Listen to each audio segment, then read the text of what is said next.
Okay. Start. Dear students, my name Devaram Prajapat. Welcome to Anand Institute YouTube channel. In previous video, we are discuss our chapter name Know the food you eat. इसके अंदर जो इसका chapter था components of food, यानी कि parts of food, भोजन के अवयव कौन कौन से होते हैं। हम भोजन लेते हैं तो उसमें कौन कौन से टाइप्स के पार्ट कंपोनेंट इसके अंदर लेते हैं। सबसे पहले हमने डिस्कस किया था कार्बोहाइड्रेट, जिसके अंदर जिस तरह से हम चावल दाल रोटी वगैरह खाते हैं तो उसके अंदर कार्बोहाइड्रेट्स हमको मिलते हैं। उसके नेक्स्ट प्रोसेस में हम सेकेंड इसका जो पार्ट था कंपोनेंट ऑफ फूड प्रोटीन, इसको हम लेते हैं। इसके बारे में डिस्कस करते हैं इसको। Proteins help in the growth of cell. Protein जो होते हैं वो हमारे जो बॉडी के सेल्स होते हैं उनकी ग्रोथ के में वर्क करते हैं। And to repair the worn out tissue, और जो हमारी बॉडी की जो टूटी हुई सेल्स होती है उनको रिपेयर करने में ये इंपॉर्टेंट पार्ट रोल करते हैं। To so they are also call body building, इसलिए प्रोटीन को हम बॉडी बिल्डिंग सेल्स भी कहते हैं। प्रोटीन को एक बार कट कर दो, हाँ, बॉडी बिल्डिंग इसलिए so they are also called body building food, इसलिए प्रोटीन को हम बॉडी बिल्डिंग यानी कि शरीर बनाने वाला भोजन भी कह सकते हैं। Proteins are also necessary for the biochemical reaction going on in cells. Protein जो होता है वो हमारे शरीर के अंदर, हमारी कोशिकाओं के अंदर जो बायोकेमिकल रिएक्शंस होती है, जैसे डाइजेशन है या रेस्पिरेशन सिस्टम है, इनके लिए हमको प्रोटीन की आवश्यकता होती है। Necessary for the biochemical reaction, यानी कि जो बायोकेमिकल रिएक्शन होती है उनमें बहुत ही इंपॉर्टेंट रोल प्ले करते हैं। और body gets nitrogen from protein, हमारी बॉडी जो होती है वो प्रोटीन से नाइट्रोजन एब्जॉर्ब करती है। जैसे हमने कार्बोहाइड्रेट्स में देखा था कि कार्बोहाइड्रेट का फॉर्मूला था C6H12O6, यानी उसके अंदर कार्बन हाइड्रोजन और ऑक्सीजन, ये तो हमको कार्बोहाइड्रेट से अवेलेबल होते हैं, जबकि जो नाइट्रोजन होती है वो हमको किससे अवेलेबल होती है? प्रोटीन से। ये नाइट्रोजन यहाँ पे protein molecule is made up of large number of smaller molecules called amino acid. जो प्रोटीन होता है वो एमिनो एसिड के जो छोटे छोटे अणु होते हैं उनसे मिलकर बने होते हैं, जिन्हें हम एमिनो एसिड बोलते हैं। These amino acid are made up of carbon. ये जो एमिनो एसिड होते हैं जो प्रोटीन के का ही एक रूप होता है, उनके अंदर क्या क्या होता है? Carbon, hydrogen and nitrogen.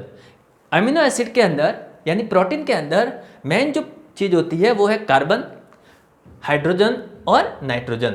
इन एलिमेंट से मिलकर प्रोटीन बनते हैं।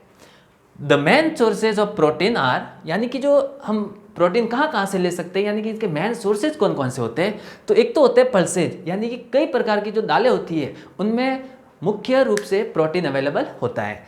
फिश यानी कि मछली, जिसके अंदर ज़्यादा मात्रा में प्रोटीन होता है। एक यानी अंडे।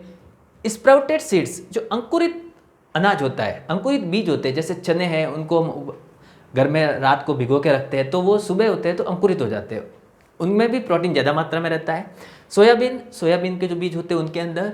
लेग्यूमिनियस वेजिटेबल्स, यानी कि जितने भी हमारे आसपास फलीदार सब्जियां होती है उन, और पीच यानी कि मटर, इन सब के अंदर प्रोटीन अवेलेबल होता है और इन सभी चीज़ों का हमको ज़्यादा मात्रा में सेवन करना चाहिए। अब है फंक्शन ऑफ प्रोटीन, यानी प्रोटीन के फंक्शन, यानी प्रोटीन के क्या क्या कार्य होते हैं। तो let's discuss. Protein are necessary for growth, development and building up our body, यानी कि ये सबसे मेन पॉइंट है कि प्रोटीन की आवश्यकता क्यों होती है। तो सबसे मेन इसकी आवश्यकता ये होती है कि ग्रोथ, डेवलपमेंट, यानी कि हमारी बॉडी के ग्रोथ के लिए, विकास वृद्धि के लिए, डेवलपमेंट यानी विकास, and building up our body, और हमारी बॉडी को निर्माण के लिए। जैसे प्रोटीन की अगर हमारे अंदर कमी होगी तो हमारा शरीर, हम बड़े नहीं हो पाएंगे, हमारे शरीर का विकास और वृद्धि नहीं हो पाएगी। Protein are helpful in cell division. हमने देखा था कि जो प्रोटीन होता है वो हेल्प इन द ग्रोथ, यानी कि हमारी बॉडी की ग्रोथ के लिए हेल्थी होता है। तो प्रोटीन से जो हमारे शरीर की जो सेल डिवीजन, कोशिका विभाजन होता है, उसमें प्रोटीन हेल्पफुल होता है। And to repair the wear tear of cells, और हमारे शरीर की जो कटी हुई सेल्स होती है, जो छोटी सेल होती है या जिनके अंदर कट जाती है, उनकी रिपेयरिंग के लिए प्रोटीन मेन रोल प्ले करता है। नेक्स्ट है protein play an important roles enzymes in various biochemical reaction. ये सबसे इम्पोर्टेंट है कि प्रोटीन जो होता है वो हमारे बॉडी की जो बहुत सारी बायोकेमिकल रिएक्शन होती है, जो प्रोटीन हम एंजाइम्स के रूप में भी ले सकते हैं, इसके अंदर बहुत मेन रोल प्ले करता है। एंजाइम्स में जो बायोकेमिकल रिएक्शन होती है वो डाइजेशन होती है, रेस्पिरेशन होता है, इन सब में मेन जो पार्ट अदा करता है, प्ले करता है, वो होता है प्रोटीन। नेक्स्ट लास्ट पॉइंट है इसका, protein provide mental strength. Fourth रह गया। Next fourth point, in the absence of fat, यानी कि हमने देखा कि अगर हमारे बॉडी के अंदर फैट एब्सेंट है, यानी कि हमने बहुत दिनों से फैट नहीं लिया है, एंड कार्बोहाइड्रेट, और कार्बोहाइड्रेट भी हमने नहीं लिया है, तो इस पोजीशन में प्रोटीन क्या करेगा, it provided energy to the body. तो प्रोटीन हमको एनर्जी प्रोवाइड करेगा। आपने देखा होगा कि कुछ बच्चे क्या करते हैं, खाना खाते हैं, दूध वगैरह नहीं पीते हैं, तो प्रोटीन से क्या होगा, दूध वगैरह नहीं पीते हैं। वापस इस फोर्थ को वापस कर लेता हूँ। In the absence of fat and carbohydrate, यानी कि फैट और कार्बोहाइड्रेट जो कंपोनेंट्स ऑफ एलिमेंट होते हैं हमारे, बहुत सारे होते हैं, उनमें फैट और कार्बोहाइड्रेट एब्सेंट है, तो भी हमारी it provide energy to the body, तो भी हमारी बॉडी को एनर्जी कौन अवेलेबल करवाएगा, प्रोटीन करवाएगा। बिना खाना खाए भी और बिना फैट को अवेलेबल किए भी हम प्रोटीन की वजह से कई दिनों तक जिंदा रह सकते हैं और अपनी जो बॉडी की जो एक्सरसाइज होती है, जो दूसरे कार्य होते हैं, वो कर सकते हैं।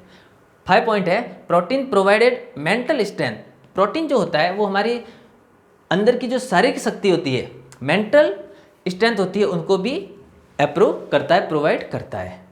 तो ये थे हमारे फंक्शन ऑफ प्रोटीन, कि हमें प्रोटीन की नेसेसरी क्यों होती है, प्रोटीन को हमें ज़्यादा से ज़्यादा लेने की आवश्यकता क्यों होती है। अगर हम प्रोटीन की हमारे भोजन के अंदर कमी हो जाती है तो हमको कई प्रकार के डिजीज यानी रोग हो जाते हैं, जैसे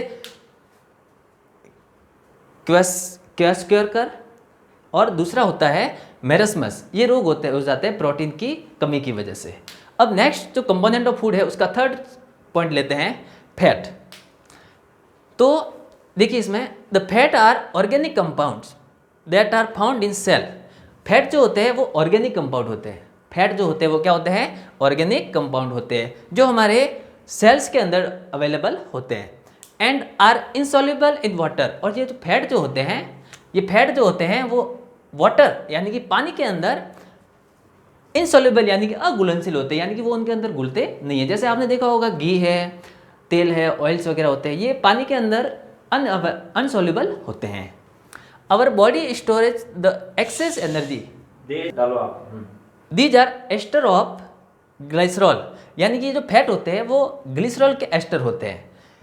fats are made up, fat जो होते हैं वो मेड अप होते हैं, किससे बने होते हैं, carbon, oxygen and hydrogen element. यानी फैट के अंदर क्या क्या एलिमेंट्स होते हैं, एक तो कार्बन होता है, ऑक्सीजन होता है और हाइड्रोजन होता है। जिस तरह से हमने देखा था कि कार्बोहाइड्रेट्स के अंदर क्या क्या था, कार्बन, हाइड्रोजन और ऑक्सीजन था। प्रोटीन के अंदर क्या क्या था, कार्बन, हाइड्रोजन और नाइट्रोजन था। इसी तरह से हमारे फैट के अंदर कौन कौन से एलिमेंट होते हैं, वो होते हैं कार्बन, ऑक्सीजन और हाइड्रोजन।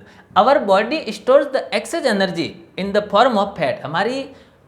हमारा शरीर जो फैट होती है, एक्सेस एनर्जी यानी कि अतिरिक्त एनर्जी होती है, उसको फैट के रूप में स्टोर करते हैं, ऑफ फैट के रूप में।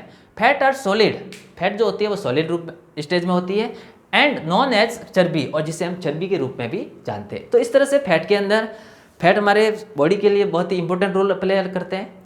अब हम देखते हैं कि types and sources of fat, यानी कि फैट कितने प्रकार की होती है और वो हमें किस किस से अवेलेबल होती है। तो फर्स्ट है fat obtain from plants. Fat हमको प्लांट से यानी कि पेड़ पौधों से भी अवेलेबल होती है। And fat obtain from animals, और फैट हमको किससे अवेलेबल होती है, एनिमल्स से भी अवेलेबल होती है। तो प्लांट्स से कहाँ कहाँ अवेलेबल होती है, तो प्लांट्स में देखिए मस्टर्ड यानी सरसों, जो कि प्लांट्स से अवेलेबल होते हैं, इससे भी हमको फैट अवेलेबल होता है। ग्राउंड नट यानी मूंगफली, जिसके अंदर तेल होता है, ऑयल होता है। सीसम यानी कि तिल, जिसके अंदर भी ऑयल होता है। कोकोनट यानी नारियल। एंड सिसाव यानी कि काजू होता है सर, काजू। ये सब ऑयल वाले एलिमेंट्स होते हैं, इनके अंदर सबके अंदर ऑयल होता है, और नॉर्मली जो फैट होती है वो ऑयली ही होते हैं। सेकेंड टाइप होती है इसकी, फैट ऑब्टेन फ्रॉम एनिमल्स, यानी फैट जिससे एनिमल्स मिलते हैं। तो एनिमल्स कौन कौन से हैं या जिनसे हमको फैट अवेलेबल होती है, वो एनिमल्स कौन कौन से हैं? एक तो है मिल्क, दूध, जिसके अंदर ज़्यादा मात्रा में फैट होता है, तो हमें दूध का ज़्यादा से ज़्यादा, मिल्क का ज़्यादा से ज़्यादा सेवन करना चाहिए। एग यानी अंडे, मीट में भी ज़्यादा मात्रा में फैट होती है, एंड बटर, BUTTER, बटर होता है, इसके अंदर भी ज़्यादा मात्रा में फैट अवेलेबल होता है। तो इस तरह से हमको फैट भी, हमारे जो कंपोनेंट ऑफ फूड होता है उसका इम्पोर्टेंट रोल होता है इस फैट का भी। तो हमको ज़्यादा से ज़्यादा फैट का, चलो 2 मिनट इसमें हो जाएंगे। तो इस तरह से हमने फैट को डिटेल से डिस्कस किया। अब हम नेक्स्ट फंक्शन ऑफ फैट, यानी फैट के फंक्शन क्या क्या होते हैं उनको डिटेल से डिस्कस करते हैं। फर्स्ट है fat provided energy to body. Fat जो होता है वो हमारी बॉडी को एनर्जी अवेलेबल करवाता है। हमको एनर्जी कहाँ से मिल सकती है? फैट से भी अवेलेबल हो सकती है। सेकेंड है fat accumulated under the skin. जो फैट होती है वो हमारी अंडर द स्किन यानी त्वचा के नीचे एक्यूमुलेट रहती है, स्टोरेड रहती है, and give tone shape to our body, और हमारी बॉडी को एक टोन शेप यानी अवेलेबल करवाती है।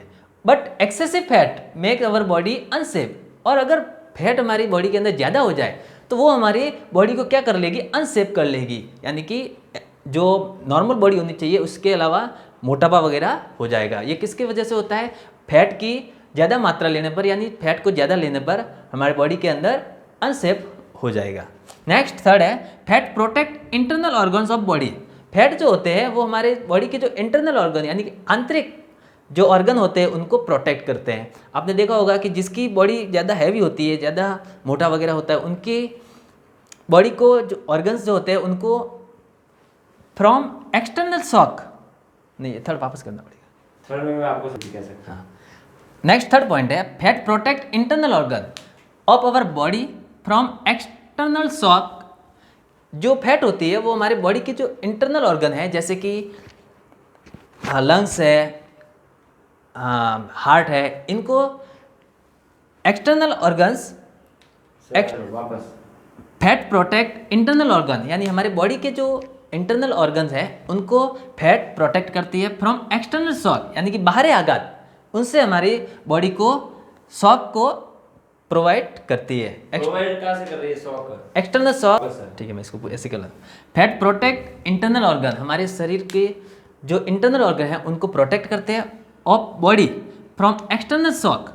जो बाहरी आघात होते हैं उनसे हमको हमारे बॉडी के जो ऑर्गन इंटरनल ऑर्गन होते हैं उनको प्रोटेक्ट करती है, and provide strong to our body, और हमारे शरीर को मजबूती प्रदान करते हैं।